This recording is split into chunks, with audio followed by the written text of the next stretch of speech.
you. So, I'd love more calls on whether reckless cyclists should be treated the same as reckless drivers. You know the number 020 7862 2222. Tell us what you think. Let's see. First caller, Bill, Glasgow. Hello, Bill. Hello, good morning. What do you think of this? I think that everybody who uses the road should follow the highway code, and therefore you should be held liable for your actions.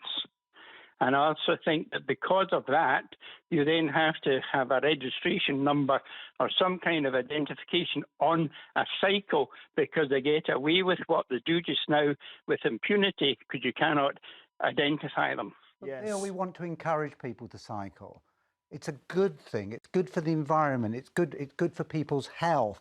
If everyone cycled, the world would be a better place. So how come, in what ways does registration prevent someone from cycling? Because of course, if you put up, you're a free market conservative. I mean, putting up regulations to stop people from getting on a bike and doing something that we should be encouraging.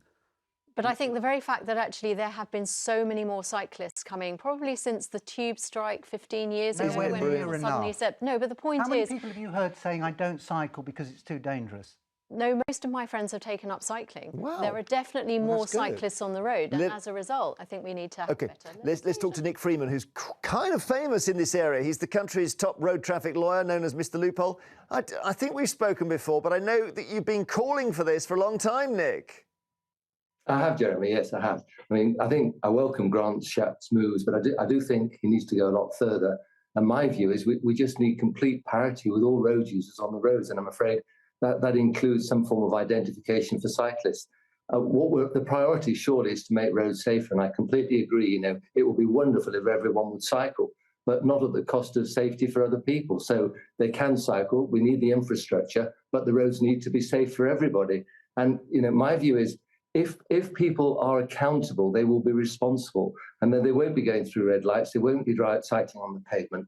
And unfortunately, you know, the serious injuries with pedestrians is massively on the rise. And of course, cars cause far more injury, and I accept all that. But what we want is for everyone to be safe. And, you know, I would go and not stop at cyclists, and I would actually outlaw pedestrians crossing the road, listening to music or using their phones. We all need to accept responsibility for what we do. We can't just say, look, it's the responsibility of the people who cause the most danger. So we need to be collaborative and inclusive, and everyone needs to accept some degree of responsibility. If registration works, why are car drivers with their number plates killing 1,700 people a year? Well, because unfortunately, there are many car drivers, and a lot of them, well, not many of them, there's a minority who drive dangerously, but at least they're brought to account. There is a huge number of cyclists, Jeremy, who have scant regard for legislation, and at the moment, they're not being brought to account. This isn't in any way an anti-cycling lobby or anti-anything. It's just making people take...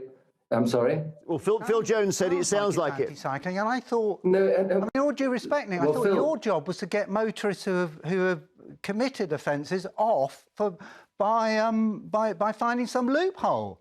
You know, cyclists who are breaking the law. Is that not true?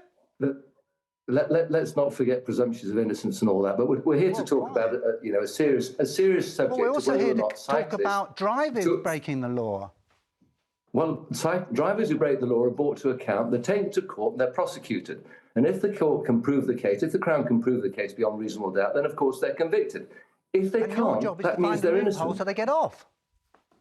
Look, my job is the same as every other defence lawyer. It's to represent my client, and I do that to the best of my ability.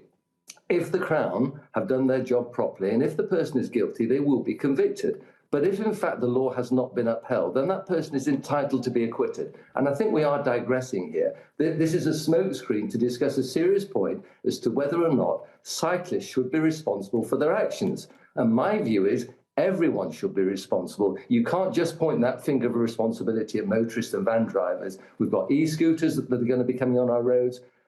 I do agree with you. It's a wonderful thing to cycle, and there needs to be more infrastructure, and we all need to be encouraged to do it. My view is we also need to encourage cyclists to have helmets so that if they do fall off, they're very vulnerable, they're fragile. We need to try and ensure less injury, more safety. And the only way we're going to do that is by making people responsible.